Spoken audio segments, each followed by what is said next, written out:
Kalau bicara pemanfaatan Ya. dengan lahan yang ada di perkotaan, biasanya berbenturan nggak sih dengan perizinan?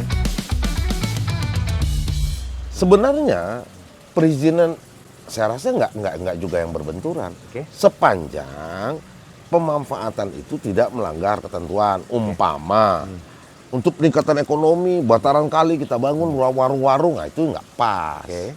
Tapi kalau kita buat itu, kita jadikan ruang terbuka hijau, tanaman kayak kangkung, bayam, dia kan nggak butuh lahan yang cukup besar, nggak butuh kedalaman, dan panennya bisa bergulir, dan masyarakat juga bisa menikmatin itu. Sebenarnya visi untuk membangun kota ini menjadi lebih hijau, itu mungkin dari gaungkan ya Pak ya? Ya. Banyak lah yang menggaungkan itu. Tapi sebenarnya implementasinya itu sudah berjalan belum sih Pak? Sebenarnya begini, Khususnya di Jakarta. ya, sebenarnya Jakarta udah memulai, Ya. tapi bagaimana kita memaksimalkannya? Saat ini ada regulasi tentang pengelolaan perkotaan yang kita kenal dengan PP 59 tahun 2022. Itu tahun berapa Pak dibuat regulasinya? Tahun 2022. Tahun 2022, oh masih baru Yes, berarti Pak? masih baru. Oke. Nah, nanti bagaimana satu kota dibuat perencanaannya, dibikin standarnya, apalagi Jakarta kita akan berbicara standar global ya kan. Kota global. Berarti kita akan mengacu ke standar internasional.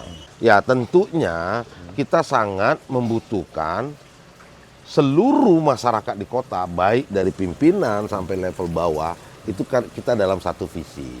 Oke. Nah, tentunya kepala daerah memiliki visi. Sebenarnya kepala daerah dibentuk bagaimana masyarakat itu nyaman. Karena kan gini, kita memilih kepala daerah, pimpinan kita, sebenarnya bagaimana tugas utamanya membuat masyarakatnya nyaman. Oke. Kita bernegara, kita berkota, ada pimpinan kita, supaya kita satu visi.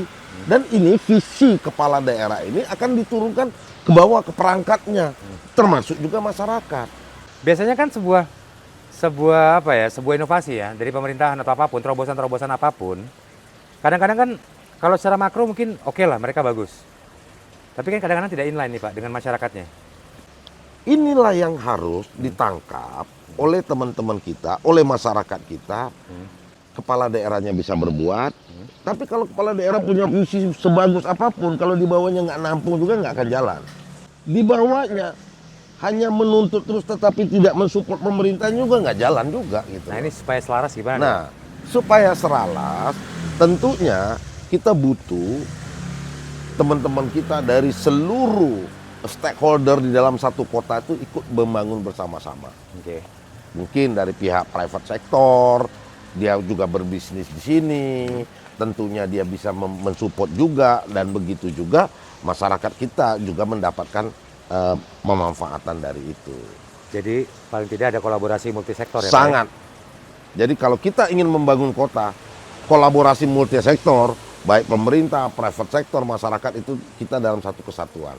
Makanya di dalam konten bincang-bincang membaca kota itu yang saya sampaikan tadi, kota itu ibarat satu tumbuhan, nah, kita pupuk, kita rawat. Nah, kalau kita pupuk, kita rawat, tentu hasilnya akan baik. Oke.